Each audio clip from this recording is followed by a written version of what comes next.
Good afternoon once again, everyone, and welcome to our next segment. We're in for a real treat. We're going to be heading north of the border into Maple Leaf Country. With us today, we have Chantal, the Executive Director of Destination Canada. Chantal, welcome to Mission Critical. Thank you very much. Un grand bonjour. Ah, bonjour, comment allez-vous?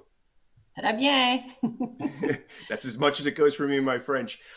So before we go into our segment here, can you tell everyone who Destination Canada is? Yeah, so Destination Canada is, we're a crown corporation of our federal government, Government of Canada, and legal name being Canadian Tourism Commission. And our mandate Very legal. overall is to increase, yes, that's why we changed it over to Destination Canada. Yes, yes. But part of it is our role is to promote Canada in international markets, to attract visitation back into Canada for several different business segments, as well as leisure travel and travel trade. So you were talking about that and your role being on the business events side. What are you all seeing for, and we know it's not first quarter, second quarter, but let's say third and fourth quarter 2021 in or within domestically Canada at this time for business events? So right now, it's interesting. We just had a call a couple weeks ago on our global research showing us that overall for the year, we still have things on the books in Q3 and Q4, Wonderful. as domestic meetings and conventions and incentive trips, as well as some international. What we are worried about, however, is that with all of the restrictions currently that are going on from border restrictions, Canada, US, we also have in Canada, we've been actually doing quite well within the pandemic in terms of the health and safety rules, and everyone's following a lot of those rules, which has lowered our numbers. But we also have to figure in and factor in the resident sentiment, we call, in terms of index. And that's, once things start to get better and people are vaccinated, are those residents in those communities, in those destinations that are, have things on the books, how are they going to feel about bringing and welcoming those from external Canadians back in once borders open? So we're dealing with two sides of concerns, I guess, on that end. And one of the great things about Canada is how open it is, and the territory and the landscape and the mountains and the lakes and so forth. And with the pandemic, that is what's the encouraged experience for everyone, to be outdoors. Have you seen in uptick in inquiries and interest in Canada because of that?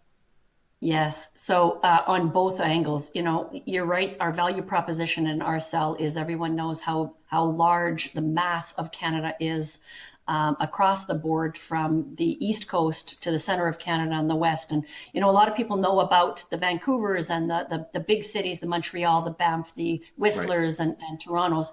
But there is just so much more in Canada. And part of that is that open space. It's that Right. reconnecting with nature.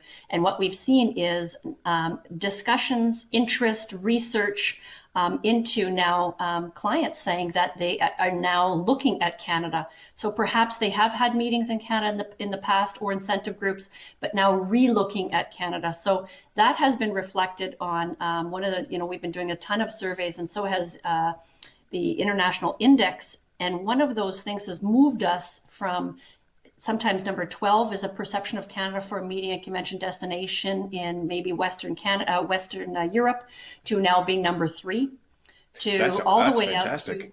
US. That one has also put us as number 3, and the Hmm. second, so US saying US is their first, then Sure. going into some of the Hawaii and other different islands, but Canada as being their first really outside of the borders. Right. So we know Right. that outlook, and quite often the comments have been, we want to get out there. We know that you guys have held the pandemic in such great way in terms of the health and safety rules. We know that Hmm.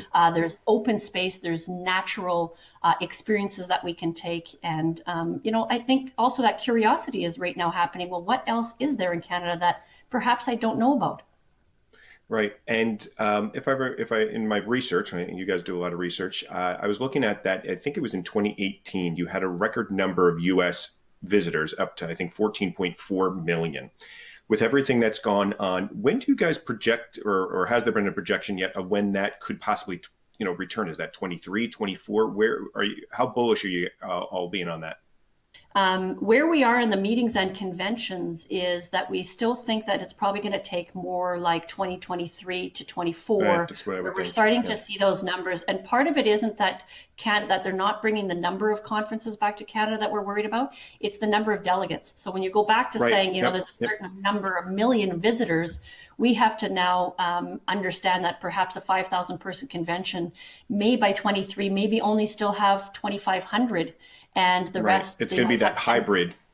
Yeah. hybrid area. So Yep. Yep. it's not so much the number of conventions, it's more how do we increase the number so that we get the number of visitors heightened. I really appreciate you coming on board to Mission Critical. I wish you and the Destination Canada team a great 2021 as best it can be, because it can't be any worse than 2020. And wish you all the success, and to have you on a future program with us. Wonderful, thank you. And we welcome you all back up when things are safe. Au revoir. Au revoir.